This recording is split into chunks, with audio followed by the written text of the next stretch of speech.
Last night I dreamed of meeting Carl Jung. It wasn't a vivid dream in colors or sounds.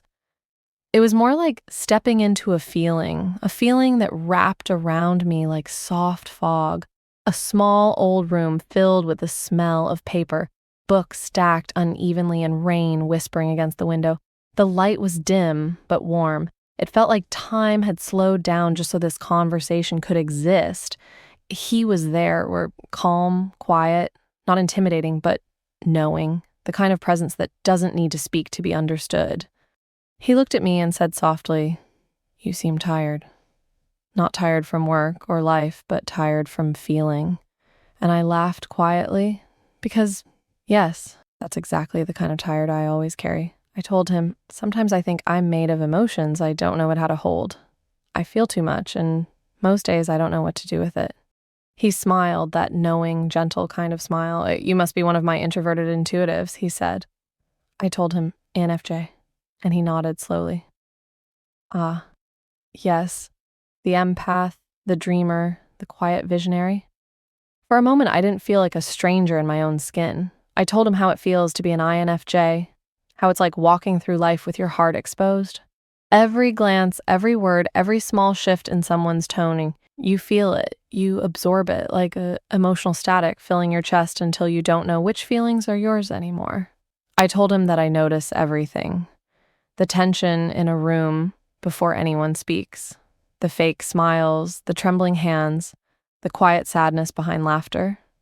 I read it all, and I wish I didn't sometimes, because it's heavy to feel the unspoken stories people carry.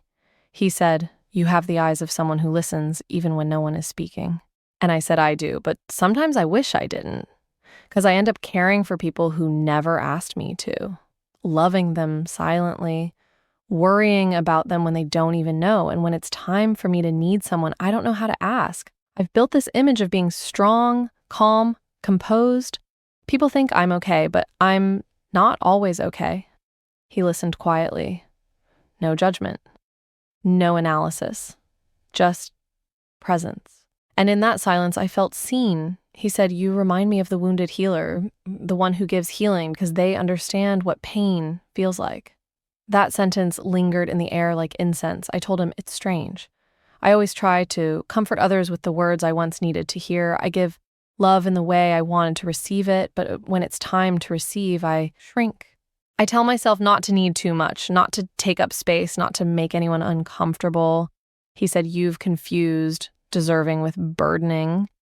And I almost cried, because that's exactly it, that quiet guilt that INFJs carry. Feeling guilty for existing with depth, for being too much. Too emotional, too sensitive, too intense, too honest. He told me, "The world has taught you that sensitivity is weakness, but what if it's your superpower?" I didn't know what to say. I told him, sometimes I wish I could turn it off, to stop caring so much, to stop reading into everything, to stop replaying conversations in my head at night, wondering if I said the wrong thing, if I made someone uncomfortable, if they secretly dislike me. He chuckled softly. "Your mind is a garden of possibilities, and your intuition waters every seed, even the weeds." I smiled through tears, because that's true. INFJs don't think linearly. We spiral through emotions, meanings, connections, metaphors. We don't just experience a moment, we analyze its soul. And sometimes that means we live more in reflection than in reality. I told him how people often misinterpret me. They think I'm cold, detached, or mysterious, but it's not mystery. It's just self-preservation. I've learned to hide what feels too sacred for the world's noise. He said, "You have a private garden inside you, one that not everyone deserves to enter. But loneliness grows even in the most beautiful gardens, doesn't it?" And I whispered, "Yes." Because loneliness is something INFJs know too well, the kind that exists even in a room full of people, the kind that doesn't come from isolation, but from being unseen. You can be surrounded by laughter and still feel invisible because no one is speaking your language, the quiet, emotional one. I told him, sometimes I feel like I'm watching life from behind glass. I see everything, but I'm not in it. He said, "That's because your world is made of symbols and meanings. You don't live on the surface, you live underneath it." And I said, "That's exactly it. I can't help it. I look at things and feel this need to understand why someone acts a certain way, why I'm here, what it all means. It's exhausting sometimes, needing meaning in everything." He said, "Meaning is your oxygen, but even you must remember to breathe between questions." That line stayed with me because he was right. INFJs chase meaning like air, in people, in pain, in patterns. But we forget to just exist, to let things be without analyzing them. He asked me, "What gives you peace?" I said, "Solitude, writing, music, rain, watching the world without having to speak." He smiled. "Then don't feel guilty for needing those things. Solitude is not loneliness when it feeds your soul." I told him how people often misunderstand that, how they think being alone means being unhappy. But for me, solitude is like coming home to myself. It's the only time I can take off all the emotional layers I carry around others. He nodded. "You recharge in silence, but you give life through connection. That is your paradox." And that's what being an INFJ feels like, craving deep connection but needing distance to survive it, wanting to be seen, yet terrified of being misunderstood. I told him I've spent so much of my life trying to understand people who never even tried to understand me. He said, "Because you see potential, you fall in love with what people could be." That hit deep. Because yes, INFJs don't fall for appearances, we fall for souls, for possibilities, for the light buried beneath someone's pain. But sometimes that means we stay too long in situations that drain us. We believe in others more than they believe in themselves, and we end up empty. I told him, "It hurts to love so deeply and be misunderstood. People say I'm dramatic, overthinking, emotional, but I just feel things strongly." He said, "Those who live at shallow depths will always call the ocean too much, but the ocean never apologizes for its depth." And I think I cried after that, because for the first time I felt permission to be exactly as I am, emotional, deep, soft, strange. I told him about how I often write letters I'll never send, conversations that only happen in my mind, stories about people who will never know how much they mattered. And he said, "That's how you process the world, through creation, not confrontation." And I said, "Yes, words are safer than people sometimes." He said, "You live through symbols because reality often lacks the poetry your heart craves."